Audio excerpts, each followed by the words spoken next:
This is the Enrichment Sports Source with your host, John Pennington. Good Sunday morning. Welcome into the Enrichment Sports Source. It was nice knowing you, smoky gray uniforms. Have a nice life wherever. Get in touch with Doug Dickey. He knows there's some Russian football league where he sold orange shoes back in '86. Say goodbye to the smoky grays. Tennessee loses 14-10 last night at home to Vanderbilt. Suddenly a whole lot of people are ticked off. We'll discuss that and everything that went wrong and what Tennessee has to play for next week, if anything, against Kentucky. That's all on today's show, a show that's brought to you every week by Enrichment Federal Credit Union. And in this first segment, I want to tell you about something they provide you. It's called free checking. Well, everybody talks about free checking. Yeah, but in Enrichment, it really is free checking, as in no monthly fees, no per item fees, no minimum balance, unlimited transactions, free debit card, free home banking, and bill payment. Even your first box of checks is free. Just one more way that the 8 area branches of Enrichment Federal Credit Union provide you the best way of banking all of East Tennessee. Enrichment Federal Credit Union. All right, we got a packed show today. Let's go ahead and tell you who's going to be on this thing. Shazon Bradley, Chuck Cavaleris, Sterling Hinton, Will Overstreet, Bobby Scott, Mike Strange, and the people who are already on the set with me right now.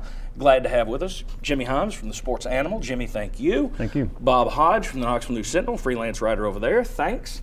And David Ligon, former Vol offensive lineman, who's probably not feeling great today. No. All right. Last night, a night to forget. You've seen a lot of the numbers. Personally, in my view, 14-10 loss to Vanderbilt was the ugliest overall game since Kentucky's 10-7 win over UT in 2011. I can't believe there was actually one as ugly. The "you think you won, then the refs take it away" theme was reminiscent of the LSU and North Carolina losses in 2010. The loss secured UT's fourth straight losing seasons for the first time since the signing of the Magna Carta. It was UT's second straight loss to Vanderbilt for the first time since Cornelius Vanderbilt was a Commodore. And Butch Jones is now the third different Tennessee football coach to lose to Vanderbilt since 2005. Maybe Lane Kiffin knew what he was doing in getting out of here. He's the only one that didn't lose to him. All right, let's start with the booth official's decision. I'm not big on saying refs calls decide a game. I don't think that one decided the game. You had a million plays before, several plays after. But if the booth official doesn't reverse that and you don't fumble, it's lights out. It's lights out. Did the booth official get that one right? No. But the right call was made, though. But go ahead. But he had no basis to reverse it. Well, it was a first down. It was a bad call in the first place. But it doesn't matter. You can't reverse a bad call. I know, but I'm saying he got the first down. So I agree with that. You can. Well, okay, that's all I'm saying. Okay, he got the first down, but once the bad call was made, there was nothing to overturn it. So they overstepped the rules. That came up with the LSU Texas A&M game where a similar play occurred. I didn't see it, but I heard about it where the booth official said you can't see the ball. Right. So you couldn't see the ball. So when I watched the replay, I thought, okay, Vanderbilt's going to get ripped on this one because they're not going to reverse it because you can't see the ball. But I also thought they were going to get ripped from the standpoint they got the first down, and it was a bad spot. I agree with that. But how do you reverse it once the bad spot's been made? I don't know. That is the problem. We talked about it last week. I think it was off the air, but we talked about it the Auburn-Georgia game last week. Aaron Murray, I think he was down. I think most people would look at it and say, I think he was down.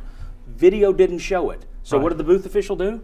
The correct thing and say, I can't see it. So I can't see it, so I can't overturn it. Now, Karma turned it around, and Auburn won on that crazy tip anyway. But I think the booth official, I don't think that's why you lost, but I'm with Bob. If you can't see the football, how is that conclusive evidence? You don't know if the ball's in his knees. You don't know if it's up here. Right. And I agree with Jimmy. I thought he had it. So I did too. The stands, I thought he had it.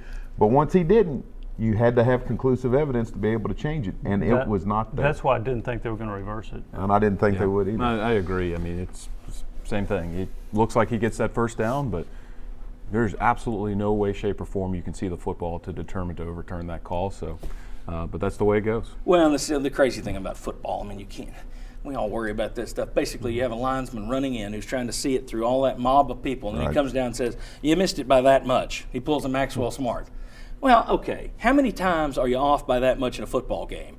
100 yards worth over the course of an hour? Probably. Well, I'll tell you where I think it had an even bigger impact than that.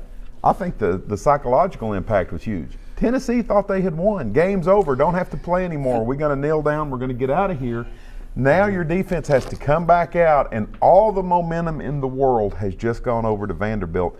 Tennessee would have been so much better off if they had just given them the first down, and you're playing from that point on. Daniel Hood said afterwards that they all knew that Vandy was going to get it anyway. I wonder how much, though, that was after the fact. We always get the cigar always blows up in our face, which it does. I feel sorry for some of those seniors over there.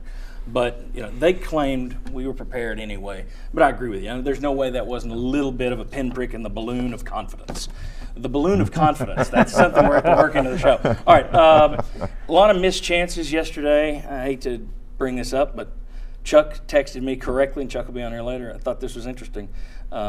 Second time Tennessee's worn their gray uniforms, and a potential game-winning touchdown has come back due to Pig Howard on the block in the back. Brutal. But you had chances like that all night. You had the horrible field goal from Michael Pilardi, just a complete miss. And this one, before we get into talking about coaches very quickly, fake field goal. It's 4th and 19 at the 22. So you're requiring your kicker to throw basically a touchdown pass at that point. Thoughts on the decision to try the fake field goal on a 39, would have been a 39-yarder. I know he hit one badly earlier, clanged one off the upright. I'm leaning toward the 38-yarder. Thoughts on that one? The single worst decision I've seen Butch Jones make as Tennessee's coach. Hard to beat the Peterman at Florida, but okay. Well, but I get where you're going. Yeah, with Peterman, he had a good practice, so you didn't really know for sure. But Pilardi's had a pretty good year, Yeah. and yeah, he did make one by clanking it off the upright. I know it was into the wind. I would much rather my kicker try to make a 39-yarder than throw basically a touchdown pass. And I didn't like the understand call. the reasonings of looking at, the wind. He's not having a great night. 3 points really isn't it's still a one-score game for them. But if you're that desperate for 6 points or first down, why don't you put the offense out there and just 4 wide and throw it down the field? I agree with that. Wow, I disagree with everybody. I didn't have a problem with the call because I don't think you would have made it because I think the wind was that bad.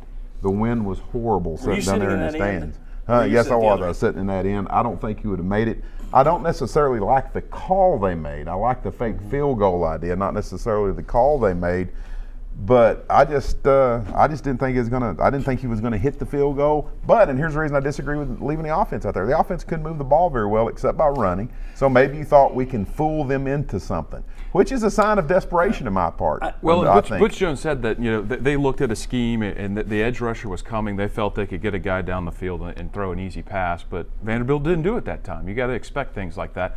But Michael Credit Pilardi's throwing it. I mean, Yes. at least you're having people that their job is to throw and catch the football out there. Yeah, because you don't have the holder. Well, Tyler and then Pilardi Drummond- also had problems with when he got the pitch before he threw it. There were problems too that probably made that pass a little more difficult.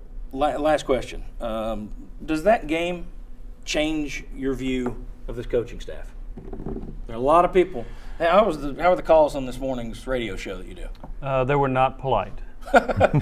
Yeah, so a lot of people kind of changed their view on Butch Jones after that one? Yeah, on Butch Jones and the coordinators. Okay, anybody else here agree with that yet? I think it raises questions in your mind. I still fully believe that they're going to do a good job, but there's things that, it's not just this game, that throughout the year you kind of said, wonder what they were what are they thinking right here?